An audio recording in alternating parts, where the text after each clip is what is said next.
dang it, I wanted to make this into some shorts because I liked making those shorts yesterday, but I can't because of the things I got to talk about, even though it's not going to be a long video. And this is just going to be a little short video about priming your model parts. And this is the Logan method. There's a zillion ways to do it, and somebody else probably came up with this before me, but it doesn't matter. All that matters is I'm teaching you what I know, and that's it, and that's what you're getting. Ow, shit. Anyway, we're going to break down this shin getter. I want it entirely coated with black primer for the thing that I'm going to do to it. And the first thing I want to show you is these little parts here. These little parts, you want to get a little clip and grab where there's like a lip where you know that the part's not going to be seen. You want to have it on a stick because you want black paint on your hands. You don't want to be touching and getting fingerprints on the thing that you're going to prime. And yeah, these little pieces, you're going to do them like this because they're light. They're not going to go nowhere. But then you're like, oh, what do? I got these bigger pieces. Like this is probably going to need to be handled differently. This is a bigger piece. Like it won't stay on the stick. It's too heavy. Uh-oh. Can't break it down any further. You probably could, but we're just going to say we can't for this. And what you'll have to do, in my experience, is you have to like paint one half of it and just literally fucking hold it. And paint one half, let it dry. Then with my methods, I use a sandable auto body primer for the first coat, and for the second coat is going to be a matte varnish to lock it in place and give a nice porous surface to paint on top of. But you hold it and you do this half, prime it, let that dry under your fan, and then matte coat it, let that dry, and then flip around and do the other side. It's the only way, especially for like these pieces. These definitely, it's way too heavy to try to put it on a damn clip. And you're gonna notice the other thing I do here is you want to be mindful of your joints because you may or may not want your joints tighter. That's the depending thing. See, like for these hip joints, for these little hip plate protectors, I wouldn't mind them being a little tighter. So I'm actually going to leave those exposed because that paint is going to build up a layer of thickness and will make that joint tighter. But I don't want that all things. I don't want that on his waist joint. It's pretty tight. What do?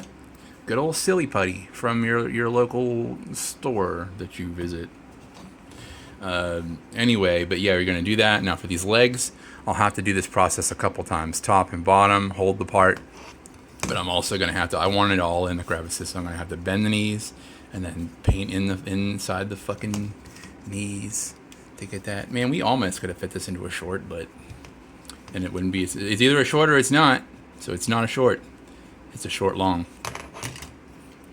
And then, wings. But yeah, we're just basically going to do this. This is the process. Like the wings, there definitely will not be clips. You're going to have to hold them with your hand. And wear a glove. It sucks trying to wash fucking spray paint off your hands in the shower like I always have to do. And I'll probably be a hypocrite and not do it and forget. But just get you some rubber gloves if you don't want to have to deal with that. But we got it broken down in pieces here. But yeah, we got everything good to rock here for this process. And I can't remember, I don't even know if I talked about this, exactly what I'm doing on this on that last video. It's fine. Let's just live with the fact that it's not going to be a short video. Whatever. And anyway, so yeah, this project it's the Shin Getter Devolution bootleg kit that I talked about in my prior videos. And I'm painting it as if it were come right out of the manga. So what I'm going to do, I'm going to prime the whole thing in black. I'm then going to slap chop this whole thing with gray and white.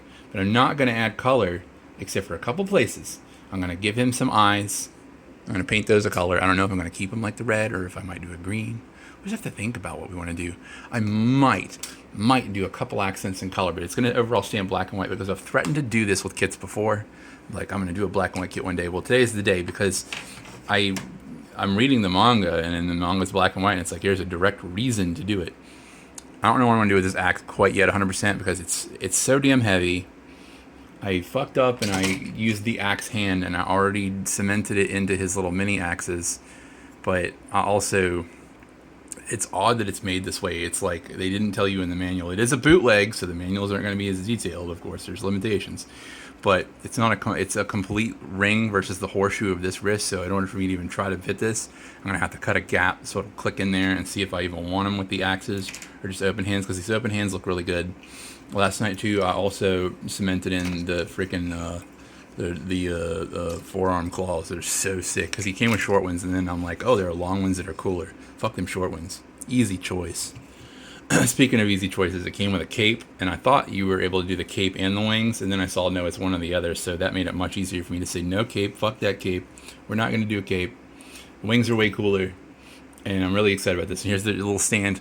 I didn't really put that much work into the stand because I'm ultimately going to Photoshop this out of any photos that I take of him.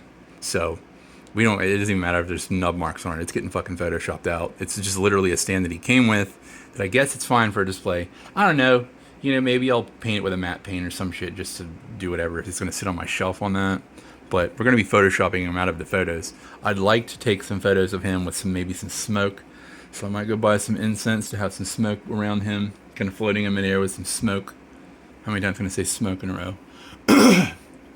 I might have to run and get more black paint because my can feels like it's pretty close to empty. It's okay, we got time before work. But yeah, this is a quick overview of priming your parts.